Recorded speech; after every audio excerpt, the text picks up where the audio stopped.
Live. Well, hello. I see a comment, Ryan.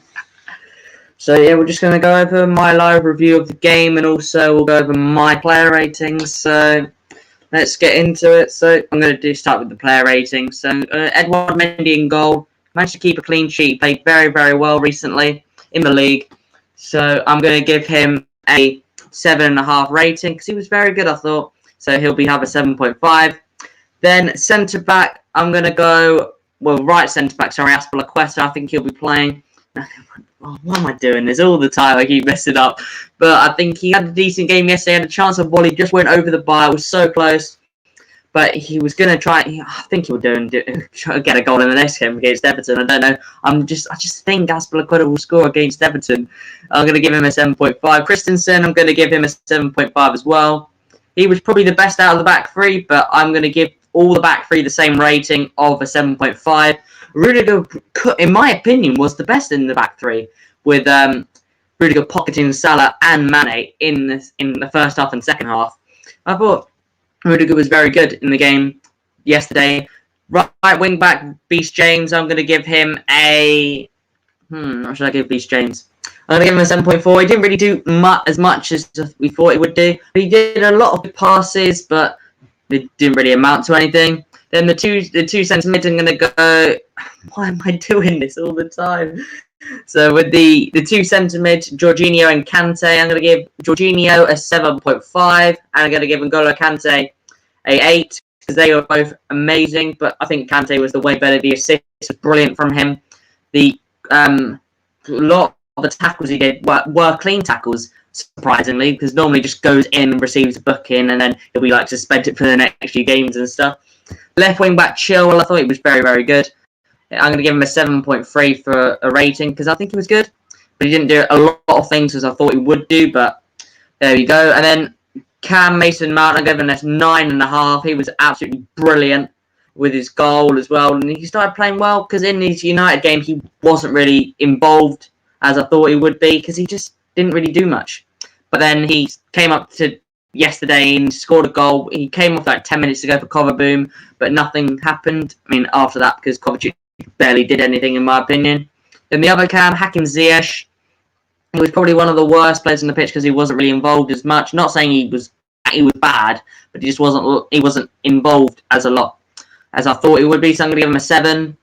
Werner, very good. I thought he was probably third best player on the pitch, in my opinion. He scored his goal, which unfortunately got disallowed by VAR. It was so close. It was like this close, I think. If I just need to get a picture and just see how so close it was. I'm going to give him a 7.9. He did a lot of the ball. He had a lot of the ball in the first half, trying to get away from Fabinho and Kabak. But then in the second half, he barely did anything, unfortunately, for someone like him. Because if he had a chance in the second half, I think he would have scored. I mean, he did have one chance in the second half, which was saved by the goalkeeper. But then nothing else really he did. And then he got brought off in like 2 minutes to go for Havertz. And Havertz didn't really do anything. So let's do my substitution ratings. Let's get it up. Right, so the substitution ratings are going to be on the screen. Oh, yeah, there we go. And the subs player ratings are going to give Pulisic and Kovacic a 7.1. They did well, I thought, when they came on, but Pulisic was more involved as he was on for longer when Ziyech came off. And then Kovacic came on for Mount with about 10 minutes to go. And then Havertz only came on for about a minute, so it's not really much for me to base him on after he's only been on the pitch for a minute. If he really wants to, show players and teams how good he is, he's got to have a running starting 11, a bit like Bale at Tottenham, because he is a decent player. But if you really want to show that he's a good player, you've got to play more like in the games, like Mourinho starting to play him now, and he's getting his match sharpness up. That's what you've got to do with Havertz, even though he had an injury, he's coming back from COVID, so hopefully he can start against Everton, and I would like to see that. So let's just go on to the Sofa Score ratings, and then we'll go over review. So the Sofa Score ratings, just here on the screen. Where is it? How long is it going to take to load? Because my thing's messing up.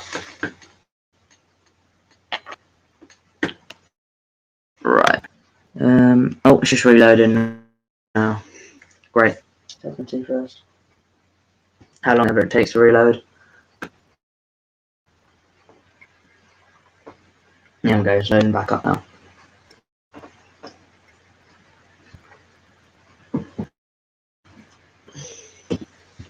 There we go. Because it didn't have the featured match yet. It's 4 for Chelsea to win, so we got the dub. So, yep. Right, here we go. Player ratings, come on, load. It's taking forever to load here. I had it off a moment ago, but there we go. It's back. So in goal here for SofaScore, Edouard Mendy's been given a 7.3 as his performances yesterday. I mean, he was good. As he's very, very calm from collected from corners, I think he could be better. Because I think I went with a 7. I'm not too sure if I just go back to the screen here.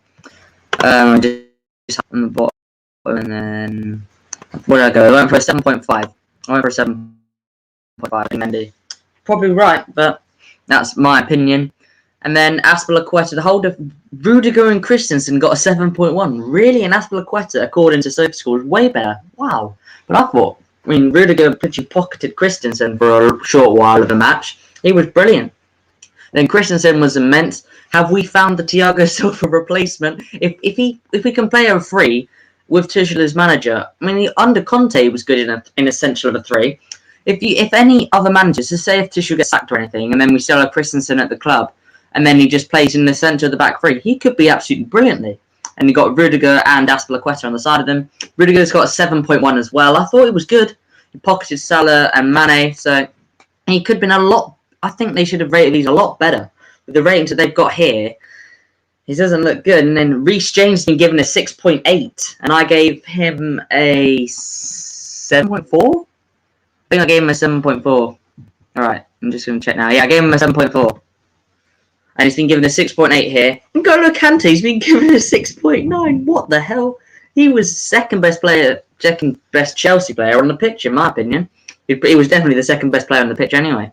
And Jorginho's been given a 7.5. I gave him a 7.4, I think. Yeah, I gave him a 7.4. And I thought it was good as well. Chilwell has been given a 7.3 here. You never know. I keep thinking he's going to do well, Chilwell. And he did well again. But they just don't rate him high enough. A lot of people are still thinking he's not that good. He's not really a wing back, as like you say, like an Alonso is. And then the 2 cams of Hakim Ziyech has been given a 6.6, and I gave him a 7. So, and he's been given a 6.6 here. And then Mason Mount has got the joint highest with Jorginho and Azpilicueta with a 7.5. I thought he could have got more. I gave him a 9.5. So, yeah, I think he should be higher than that. And then Werner's got a 6.7. He should be at least a 7 rating for me. And then the whole team got a 7.04. And then Liverpool didn't really do that well, even though they took off Salah. They on here it's given Robertson, Alexander-Arnold, Thiago, and Salah as the top 4 players that were good for Liverpool yesterday. And I thought Salah was probably their best attacking threat because they didn't offer anything, but when they offered it, they had Salah using it all the time. So you need someone like him, which what they've been doing, because he is a danger. He is an absolute danger, Mohamed Salah. Right, so let's just go over the stats on the game. So Liverpool beat us in possession. Possession don't win your games. We had 4 more shots, four more shots on target, and 1 more shot off target because he had more shots. Their only shot on target was their chance that I think it was Wijnaldum who had a header and it was just easily caught by Mendy. And their shots off target 4, our shots off target 5, because he had way more chances. And then our block shot was, was it Werner? I can't remember. I think it might have been Werner, or maybe Ziyech. Yeah, Ziyech's shot off the line was blocked. Yeah. And then Liverpool had 2 shots blocked off the line, which was Chilwell, and I think it was Chilwell again. I think Chilwell did it twice. It might have been Rudiger. It might have been both of them. They had 5 corners. We had 2. The pressure they put on us in the last part of the second half, that's where they got most of those corners from. We had 4 offsides, which was probably Werner, unfortunately, getting all of them. And then they only had 1. They committed 9 fouls. We only committed 8. We had 1 big chance. They had 1 big chance. They had 1 big chance. We had 1 big chance. So I don't know. I think that might be the Ziyech chance for us.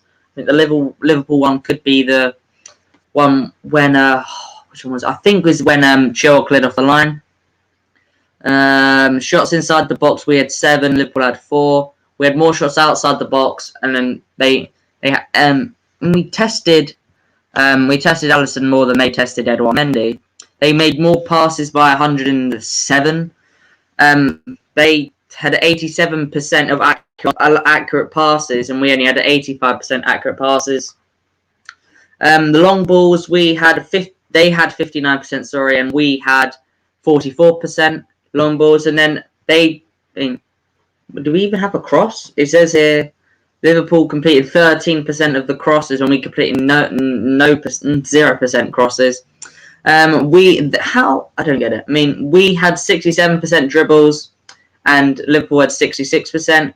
They lost the ball more times, and then they won the ball. They actually won. They won more duels or more aerial duels. I mean, not by much, but by a couple. So they were.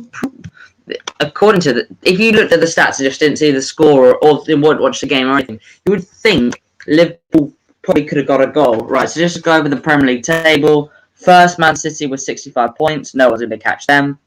Second, Man United with 51 points. Then Leicester in third with 50 points. I think they've got to play against Brighton on the weekend, so hopefully Brighton can win that so we can catch up with them.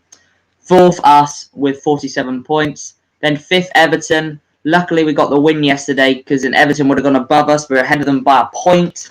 And then fifth, Everton with 46 points. Sixth, West Ham with 45. So we got the teams that are just from fourth to sixth. Really, really close. So they're pretty close about all of them. And then we got Tottenham slowly catching up to Liverpool. You got Villa, you got Liverpool, all of those just in and around 40 points. And Arsenal in 10th for 37 points. And then you got Leeds, you got Wolves. They're all kind of on the same amount of points as Arsenal, so they could all break into the top half.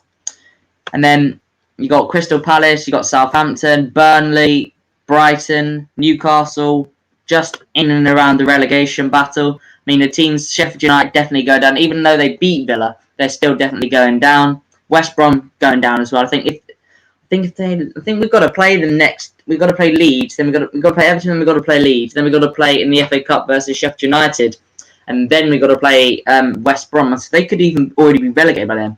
Even though Sheffield United have actually won more games than them, but they still have less points because West Brom have got 8 draws and Sheffield United have 2 draws, but then they've still got 4 wins, but they're 3 points behind. Fulham could actually catch up with Newcastle, but unfortunately the VAR decision ruled Fulham out of getting a goal. It was pretty odd. It was the hand. I think Davinson Sanchez, just smashed it against the player's hand, and then it just went to him, and then Maya just smashes it in. I don't know why that actually happened, and they didn't actually have even like a lot of other fans thinking that N'Golo Kante should have been penalised for a penalty that wasn't given because Kante had his hand up like that. And then it wasn't given. I think I've seen a few Liverpool fans saying that they should have had a penalty, but they didn't get one in the end. What was the last thing? I need to go over 2 more things. Right. Let's go on. I'm just going to go BBC Sports. You need to just go. Okay. Load. Here we go. It's loading now. It's taking forever to load. Home BBC Sport.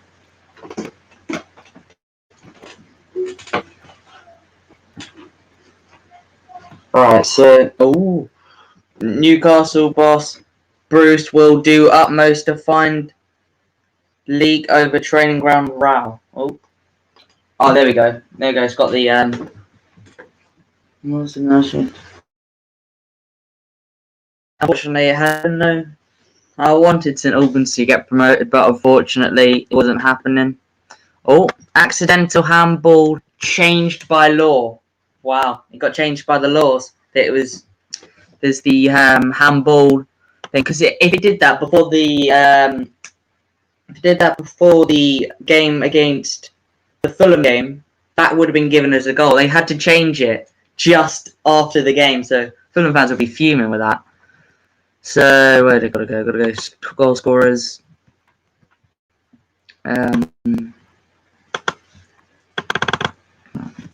Chelsea. Yeah, right there. Right, so the top goal scorers for Chelsea, and then we'll do the top assists, and then we'll just go through some of the transfer news, and then we'll end the stream here. And then I've got a new video coming out tomorrow. It'll be my predicted lineup for the Chelsea versus Everton game. Then on Sunday, it's a video. It's a big video, something to do with St Albans, and the video will be out on Sunday. So make sure to be ready for that. So top goal scorers Chelsea: Tammy Abraham, 12 goals, 4 assists this season in 30 games. He's been out of the squad twice now in a row. I mean, Tuchel has mentioned about his ankle, but it hasn't happened yet that hasn't come back. And you got Giroud second with 11 goals, 0 assists in 23 games. That's a very good record. That's a very good record. And he's got 97 minutes per goal, Giroud. So if he didn't score in the United game, we'll score in his next game now. And Werner third with 10 goals, 6 assists. I mean, it would be on 11 if it wasn't for VAR disallowing that goal. Mount in fourth with 6 goals, 5 assists. Jorginho in fourth as well with 6 goals, 1 assist. And you got Havertz with 5 goals, 5 assists. You got Hudson-Odoi with 5 goals, 4 assists. You got Zuma with 4 goals, but unfortunately he's not getting back into the side anytime soon. I'm sorry, but he's as much as I like him, but Tuchel seems to like Rudiger more than Zuma. I mean, maybe Zuma and maybe the wide centre backs, not the central though, because when he was playing central against Southampton, he easily got found out, and then they just played a great through ball to Takumi Minamino that went in. And Chilwell with 2 goals, 5 assists, Ziyech with 2 goals, 4 assists, Pulisic with 2 goals, 1 assist, Silva with 2 goals, 0 assists, James with 1 goal, 5 assists, which is good for Beast James. And then Azpilicueta 1 goal, 2 assists, Barkley with 1 goal, no assists, and Alonso with 1 goal, no assists. So let's just go over the top assist, the player with the most assists. It's Timo Werner with 6 assists. Then you got Mount with 5 assists, then Havertz, then Chilwell, then James, then Tammy Abraham, then Hudson-Odoi, then Ziyech, then Kante, then Azpilicueta, then Kovacic, then Jorginho, then Pulisic. Unfortunately, Pulisic hadn't done that well this season. He's been absolutely hammered by injury, though, which is unfortunate for someone like him. The passing accuracy, Mount's got an 87% pass accuracy, Kovacic with a 91% pass accuracy, Jorginho with an 89% pass accuracy, Werner 78%. Kovacic has got the highest with a 91% pass accuracy. Right, just gonna look at some of the news about Chelsea. So, how it takes a load, we'll just read through what the we'll just go through what on I can't really speak on wait. So just go on. No, oh no, please, I pressed the wrong thing now. Damn it. Table. Here we go. Just I'm sure delighted. Absolutely delighted. That result was absolutely key for us to go back into the top 4. So, here we go. Where is it? I can't see it. I swear I'm kind of blind. Right, just gotta go back here now. Surely it'll come up soon. Seeing anything about Chelsea on here, and then we'll read through that.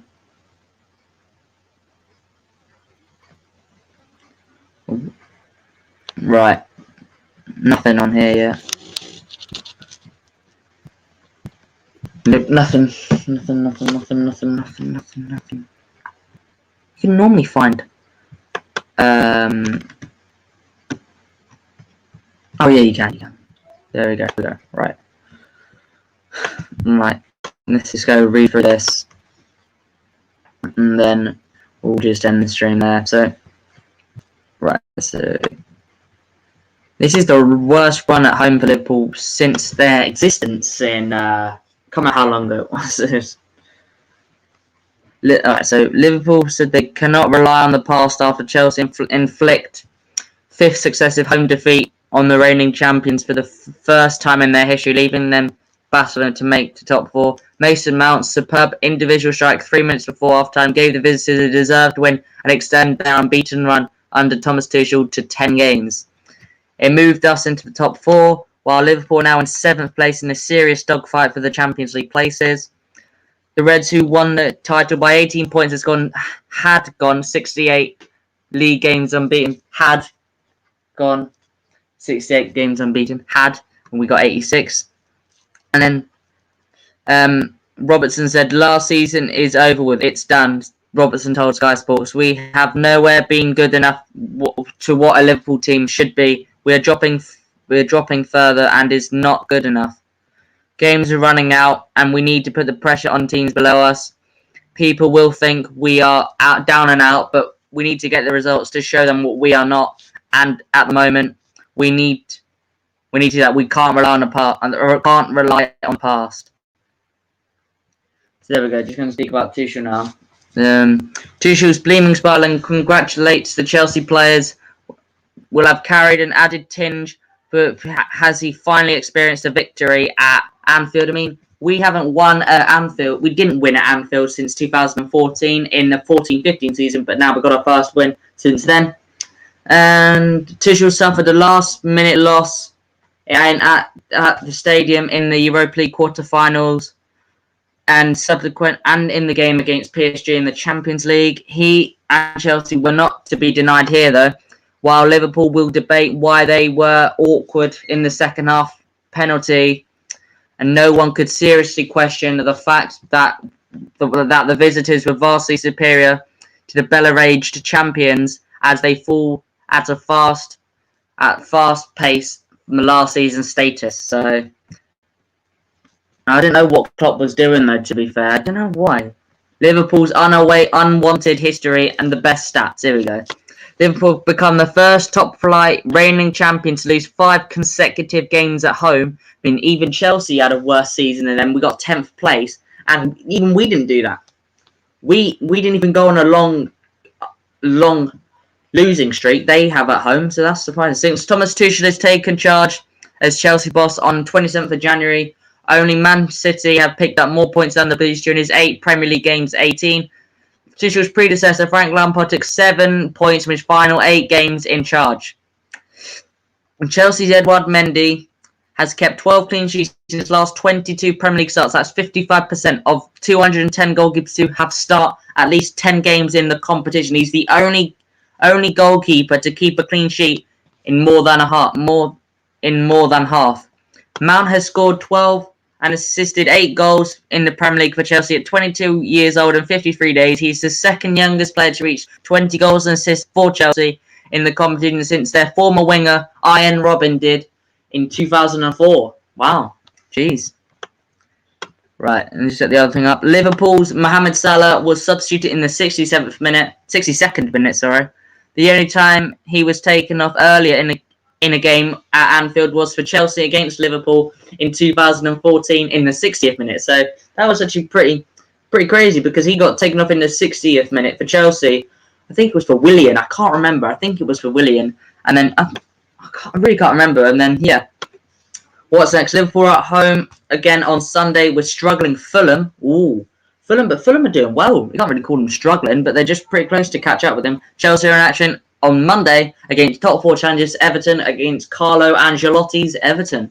So according to BBC Sport, these ratings, Christensen has been given the player of the match of an 8.09, Mount with an 8.04, Werner with a 7.86, Kante with a 7.86, Rudiger with a 7.66, Aspilicueta with a 7.4, Mendy with a 7.3, James with a 7.3, Jorginho with a 7.2, Chil with a 6.81, Pulisic with a 6.7, Kovacic with a 6.6, Ziyech with a 6.6 and Havertz with a 6.1. I don't even think Havertz even touched the ball really in the game at all.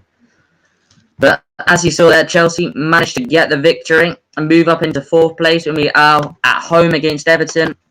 I mean, the last time we played Everton at Stamford Bridge, we did win 4-0 with goals from Olivier Giroud, Pedro, Mason Mount and Willian. And only half of those players are still there now. I mean, it could have even been 5-0. We were absolutely brilliant in that game. But it could have been even more than 5 after I think Barkley almost scored. I think he tried to dink him. Yeah, he tried to dink Pickford, but he managed to keep it out. He managed to make a brilliant save. It could have been 6 or 7 in that game, but it was only 4. And the game before that, we beat Liverpool. So yeah, and that's happened again. We beat Liverpool last week. I mean, It's actually only a year. What day was it? A year Tuesday, I think, when we beat them last year in the FA Cup for 2-0 with Barkley and Willian scoring. And Barkley and Willian are definitely not going to score for Chelsea. Now, I don't know, could Barkley have a future at Chelsea? I don't think he will, but maybe he could do. Maybe Tuchel might like him, but I don't know if he would. He's got so many players to come back from loan. You've got Bakayoko, you've got Gurhey, you've got Conor Gallagher, you've got Loftus-Cheek, you've got so many players who is going to come back from loan. But will he use him? Not sure if he'll use him or not, but it'll be hard to see what he uses in the game against Everton, because we've got a lot of we started to have the games slowing down now, because we had the games recently. We had it was Southampton, then it was on Southampton on the Saturday, then it was Atletico on the Tuesday, then it was United on the Sunday, and then it was Liverpool on the Thursday, then we got Everton on the Monday, and then we got Leeds on the Saturday. So they're all kind of spaced out now after the games. So luckily, then we'll have an international break after the 21st, and then we'll be back on the 3rd of April for Chelsea versus West Brom. And the last time we did play West Brom, it was a 3-3 draw after us coming back from 3-0 down. Alonso was poor in that game, and you know what happened after that. Tammy Abraham scored an absolutely brilliant goal in that game. I mean, it wasn't really a good goal. It's just a deflection, Mount at the shot, and then just came back to him and he just tapped it. And I mean, Werner had a chance to hit the bar in that game, I remember. So it was pretty close. So guys, I'm going to end the stream here. Thank you all for watching. Will be a new video out tomorrow, maybe 4:30 or maybe 4 o'clock. I'm not too sure what I'm going to do yet. So I've already filmed it all. And so guys, see you in the next video.